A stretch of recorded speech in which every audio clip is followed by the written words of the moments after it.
எனக்கு தெரியாது. அப்ப இங்க வந்து நீ யாரு? நாரதன் எதுக்கு பேர் வந்து? என்ன பத்தி கேக்குறீங்க, நீ யாரு? நாரதன் எதுக்கு பேர் வந்துச்சு? நாரதன் எதுக்கோ பேர் வந்துச்சு. எதுக்குண்டா? ஏடா இப்படி வந்து ஏதாவது ஒரு சிக்கல வர்றவங்க மாட்டி விடுறதா உனக்கு வேலையா? சொல்லு. சதுரங்க நாயகி சொல்லி, சதுரம் என்றால் 4 திசைகளில் வந்து கட்டிக்கக்கூடியவள். அப்படி சொல்ல வேண்டியதானே? நீ என்ன சொல்லுவீங்க? நானும் பேச தெரியாம மாதிரி சொன்னேன்.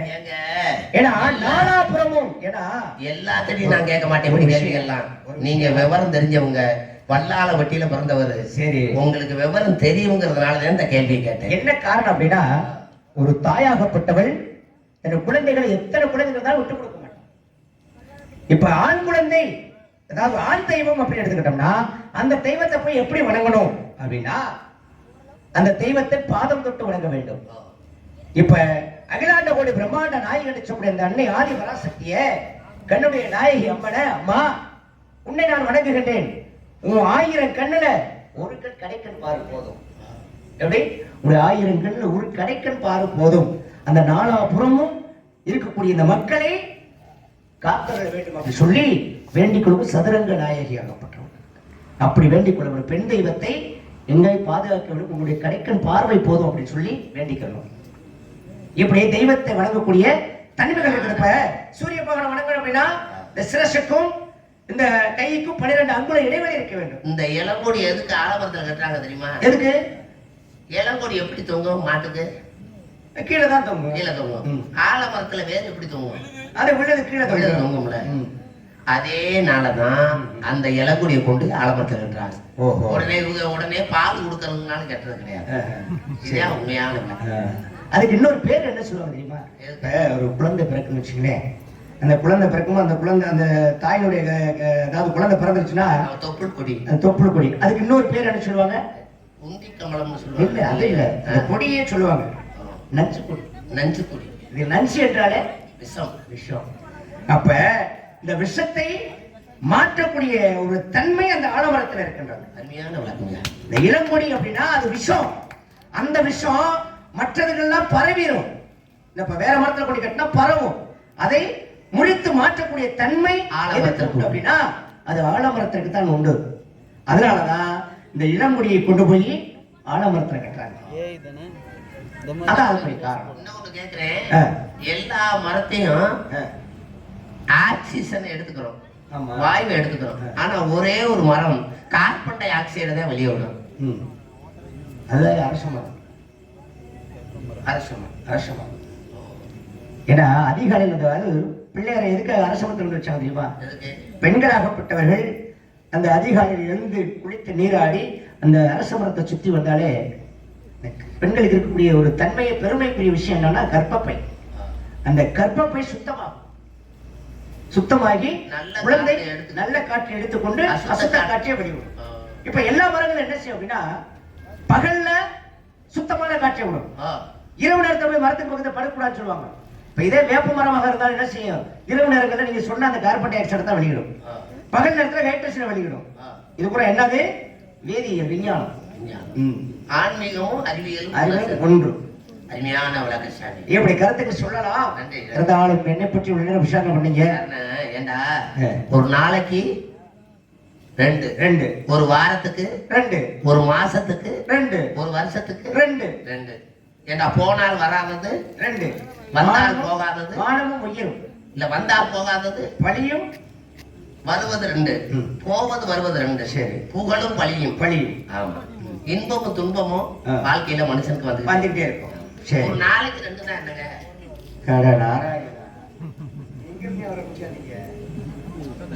ஒரு தெரியலன்னு சொல்லி சமாளிச்சு பார்த்தேன், அப்பயும் அதை விடாம கேட்டுக்கிட்டு இருக்காரு.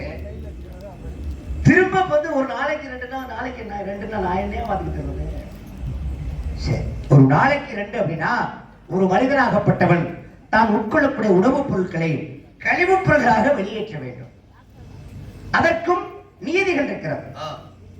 காலையில கழிவு பொருட்னா மலத்திரம் கழிக்கிறது. காலையில எந்த திசையை பார்த்திருக்க வேண்டும், மாலையில எந்த திசை பார்த்து. கிராம பாசையில வெளிக்கு போகணும் காலையிலயும் மாலையிலையும். அது நீ சொல்லுங்க, நான் சொல்ல முடியாதியா? அப்படி. ஆமா, காலையில் எந்த திசை பார்த்திருக்க வேண்டும்? வடக்கு முகம் பார்த்திருக்க வேண்டும். மாலையில் தெற்கு முகம் பார்த்திருக்க வேண்டும். இதுதான் ஒரு நாளைக்கு 2. ஒரு வாரத்துக்கு 2 அப்படின்னா ஒரு மனிதனாகப்பட்டவன் வாரத்திற்கு 2 முறை தலைக்கு எண்ணெய் வச்சு குளிக்கணும். அது என்னென்ன கிழமை? சனி நீர் ஆடு என்று சொல்வார்கள். இந்த சனிக்கிழமை எண்ணெய் வச்சு குளிக்கணும். யாராவது செய்யறாரா? தீபாவளிக்கு என்னது? அந்த காலங்கள் மாறிடுச்சு. அதே மாதிரி பொண்ணு கிடைத்தாலும் புதன் கிடைக்காது என்று சொல்வார்கள். அந்த புதன்கிழமையில அதை தலைக்கு எண்ணெய் வச்சு குளிக்கணும். இது ஒரு வாரத்துக்கு 2. ஒரு மாசத்துக்கு 2 அப்படின்னா திருமணம் ஆனவர்களுக்கு மட்டும். ஆமா, திருமணம் ஆனவர்களுக்கு மட்டும். ஒரு மாதத்திற்கு 2 முறைதான் ஒரு கணவனும் மனைவியும் இல்லறத்தில் இணைய வேண்டும்.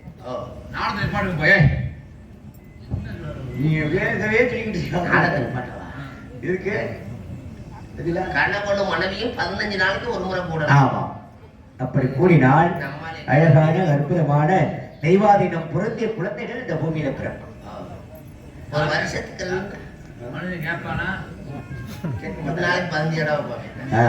அப்படி போனா ஆணும் இல்லாமல் பெண்ணும் இல்லாமல் கூடிய அழியண்டஸ் எப்படி குழந்தைகள் பிறக்கும். உடல் ஊனமுற்ற குழந்தைகள் பிறப்பதற்கான வாய்ப்புகள் 2 தலை ஒட்டி. ஆமா, தலையோட தலை ஒட்டி பிறக்கும், கண்ணு தெரியாம பிறக்கும், காது கேட்காம பிறக்கும், வாய் பேச முடியாம பிறக்கும். இப்படி குழந்தைகள் பிறப்பதற்கான வாய்ப்புகள் இருக்கு. ஏன்னா சுரோனிதம் சுக்கரம் என்று சொல்வார்கள். இந்த பெண்களாகப்பட்டவர்கள், ஏன்னா பெண்களுக்கு சுரக்கக்கூடியது சுரோனிதம் என்று சொல்லக்கூடியது, ஆண்களுக்கு சொல்லக்கூடியது விந்துவாகப்பட்டது சுக்கிரம் என்று சொல்லக்கூடியது. சுரோனிதம் அதிகமானால் பெண் குழந்தை, சுக்கிரம் அதிகமானால் ஆண் குழந்தை. சுரோனிதமும் சுக்கிரமும் சரியாயிருச்சு அப்படின்னா அது ஆணும் இல்லாமல் பெண்ணும் இருக்கக்கூடிய நோய்கள் பிறக்கும். ஆமா, இப்ப பெண்களுக்கான இந்த மாதவிடா என்று சொல்வாங்க, வீட்டுக்கு விளக்கமாக இருக்கக்கூடிய அவர்கள் குளித்த நாளில் இருந்து 3, 5, 7, 9, 11, 13, 15 இப்படி 15 நாட்களுக்கு உட்பட ஒற்றைப்படை இலக்கத்தலை அந்த கணவனும் மனைவியும் இல்லறத்தில் இணைவார்களானால் அது பொம்பளை பிள்ளையா பிறக்குமியா. 4, 6, 8, 10, 12, 14 இந்த இரட்டைப்படை இலக்கத்தில் சேரும் பொழுது அது ஆண் குழந்தையாக பிறக்கும். அதை விடுத்து கண்ட நேரங்களில் சேர்ந்தா எப்படி நோயுற்ற குழந்தைகள் தான் பிறக்கும். அதே மாதிரி இந்த இடைகளே புண்களை சொல்லுவாங்க. அதாவது சூரியக்கலை சந்திரக்கலை. இப்ப சூரியக்கலை அந்த இல்லறத்தில் சூரியக்கலை ஆண்களுக்கு அந்த மூச்சு போய்கிட்டு இருக்கு அப்படின்னா அந்த இல்லறத்தில் பொழுது பெண்ணுக்கு வந்து சந்திரக்கலை இருக்க வேண்டும்.